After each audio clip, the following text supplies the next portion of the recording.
Welcome to the Learning Pines YouTube. We hope this video helps. You start by selecting exactly what you want to export, highlight the cells, or set the print area so the image matches the visible content. Once done, tidy formatting. Adjust columns, rows, and page setup so nothing gets clipped. Make sure grid lines, headers, and cell colors are set as you want them to appear. This matters because the next steps capture what Excel will render. A correct print area and layout produce a clean JPG without manual cropping afterward. Now export the selection using Excel's tools.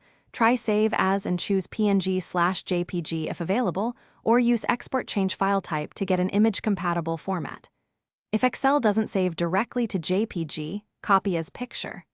Choose Copy as Picture, select Appearance and Format, then paste into Paint or another editor.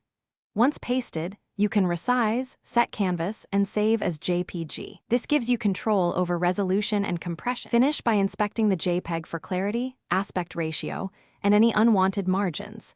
If it's blurry, re-export from Excel at a larger zoom or export to PNG first, then convert. Once satisfied, crop and compress in an image editor and save. If formatting shifts or fonts change, export to PDF from Excel and convert the PDF pages to JPG. PDF preserves layout and often fixes rendering issues. One key troubleshooting tip: when fonts substitute, embed or use system fonts before exporting to maintain exact appearance.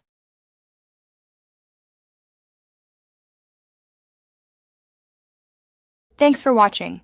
Consider subscribing if we helped you.